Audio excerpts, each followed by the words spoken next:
আমি যে ঘুমিতে যাই, আমি ধান্দা দেখি আমার গাড়ি আমার আমি নিয়ে যাইতেছে আর রাস্তা দিয়ে এই পুমে যাইতেছে, আমি ওই ধান্দায় ওই গাড়িটা আমি খেলতে দেখি। গত 1 আগস্ট শুক্রবার প্রতিদিনের মতো সকালে নিজের অটো ভ্যানটি নিয়ে বের হয়েছিলেন আমিনুর। বাউরা বাজারে পৌঁছে মসজিদের আহ্বানে সাড়া দিয়ে নামাজ আদায় করতে গিয়েছিলেন তিনি। কিন্তু নামাজ শেষে যখন মসজিদ থেকে বেরিয়ে এলেন তখন তার জীবনের সবচেয়ে বড় ধাক্কাটা অপেক্ষা করছিল বাইরে। চুরি হয়ে গেছে তার একমাত্র ভরসা, উপার্জনের একমাত্র অবলম্বন অটো ভ্যানটি। ওই দিন শুক্রবার অটো ভ্যানটা ওইখানে থিয়েছে কাঁচামাল আড়তত থিয়ে আসি নামাজ পড়ছে, নামাজ জামাজ শেষে উনি যে দেখে অটো ভ্যানটা নাই। আর এইটা আকুল আবেদন প্রশাসনের কাছে যে যাতে ভ্যানটা উদ্ধার হয়। শুক্রবার নামাজ পড়তে আসছিল, ওই ভ্যান গাড়ি নিয়ে আসছিল, নিয়ে এসে ওই কাঁচামালের আড়তের সামনে রাখছিল, রাখিয়া নামাজ পড়ে যাচ্ছে। নামাজ পড়িয়া বেরিয়ে যেয়ে দেখে অটো নাই।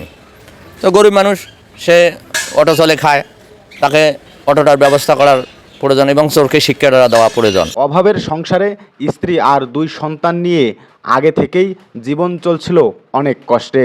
সেই সামান্য আয়ের অটো ভ্যানটুকুও হারিয়ে আজ দিশেহারা আমিনুর। কিভাবে চলবে সংসার, কিভাবে সন্তানদের মুখে তুলে দেবেন এক মুঠো ভাত, তা ভেবে দিশেহারা ভ্যান চালক আমিনুর। শুক্রবার মোটামুটি 1:15 মিনিটে আমি এখানে আসছিলাম। আসার পর আমি গাড়িখানে এখানে রাখছিলাম, যাওয়ার পর মসজিদে গেছি। মসজিদে যাওয়ার পর এখন ওখানে দেখা যাচ্ছে আমাদের সুন্নত পড়ছি, পড়ার পর দেখা যাচ্ছে ওখানে আমার জামাতের টাইম হয়ে গেছে, নামাজ পড়ছি। নামাজ পড়ার পর ওই ডুটি এখন আসলাম। আসার পর আসি দেখে আমার এখানে গাড়ি নেই। গাড়ি নাই, এখানে যে ছেলেটাতে দোকানে আমার ছুঁয়ে গেছিলাম, হ্যাঁ আরিফ স্যার একটা বলছে স্যার গাড়ি আমার এখানে কী আছে কথা না, আমি তো জানি না। তোকে আমি বলেছিলাম যে গাড়ি এখানে আছে, তা বলছে আমি তো জানি না। তেমন তুই গাড়ি তো নুকি রাখছি না, না আমি জানি। তারপরে আমার পিছনে মাদান চলে আসলো তারাম করি মসজিদে। আসার পর কী আছে গাড়ি নাই। তখন মাদান সাহেব বলতেছে তাহলে আমি তাহলে সিসিপিটা আমি একটু চালু করে দেখি। তা চালু করে দেখার পর দেখতেছে যে এ চোর এখানে আসলো আর গাড়িটা বসলো, আর বসার পর সঙ্গে সঙ্গে গাড়িটা নিয়ে এখানে টানিয়ে একা চলে গেল। সিসিটিভি ফুটেজে দেখা গেছে এক যুবক সিগারেট খেতে খেতে নির্বিকার ভঙ্গিতে চুরি করে নিয়ে যাচ্ছে ভ্যানটি। চোরকে শনাক্ত করা গেছে, সে পাটগ্রাম পৌর এলাকার আবেদ আলীর ছেলে, নাম আশা। ফুটেজের দেখতে পাচ্ছি ওই চোর গাড়িতে বসা এবং সিগারেট হাতে ছিল। তো তার ফুটেজ অনুপাতে তাকে আমরা দেখতে পাই আমাদের পার্শ্ববর্তী পাটগ্রামে শখপুরে তার বাড়ি, এবং তাকে পূর্ণাঙ্গ আমরা চিনতে পারি। তো যাই হোক, সে যেহেতু ভ্যান নিয়ে গেছে, আমাদের জোর দাবি যে সে একজন অসহায় গরিব মানুষ, দিনমজুর, এবং ভ্যানটার উপর বিশ্বাস করে তার জীবন চলে। তো আমার প্রশাসনের কাছে অনুরোধ, ভ্যান উদ্ধার তার সাথে এবং আইনি প্রক্রিয়া যা করা প্রয়োজন তাই জন্য করে। সিসিটিভি ফুটেজে ওখানে 2 জন ব্যক্তিকে দেখা যায়।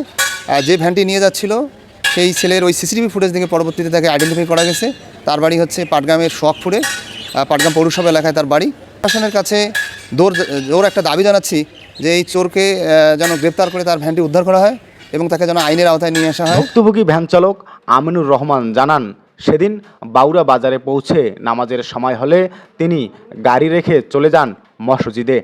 স্রষ্টার ডাকে সাড়া দিয়ে শান্ত মনে দাঁড়িয়েছিলেন নামাজের কাতারে, কিন্তু নামাজ শেষে বাইরে এসে ভেঙে পড়েন এক নির্মম বাস্তবতায়। আমার তো আমার চলার গতি, যে আমি যে একটা আমার এই চলার গতি আমার একটা যানবাহন, আমি এটা নিয়ে আমি করি, আমি খাই।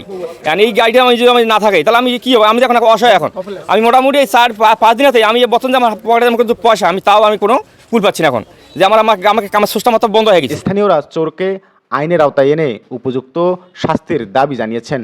তবে শুধু শাস্তি নয়, এখন সবচেয়ে জরুরি ভ্যান চালক আমিনুর রহমানের পাশে দাঁড়ানো। এই সমাজ, এই রাষ্ট্র, এই মানবতা এগিয়ে আসবে, পাশে দাঁড়াবে ভ্যান চালক আমিনুরের, এমন প্রত্যাশাই স্থানীয়দের। সে 5 ওয়াক্ত নামাজ পড়ে এখানে গাড়ি রাখি, এখানে বিভিন্ন জায়গায় মাল আনি, ওখানে গাড়ি তুলি, সে মাল কবরস্থানের বাজারে পৌঁছে দেয়। হঠাৎ এই গত শুক্রবার এখান থেকে যে তার গাড়িটা, এখান থেকে আমরা এখানে স্টিল বসেছিলাম, কিন্তু কোন সমাজের চোর এখান থেকে গাড়িটা নিয়ে যায়।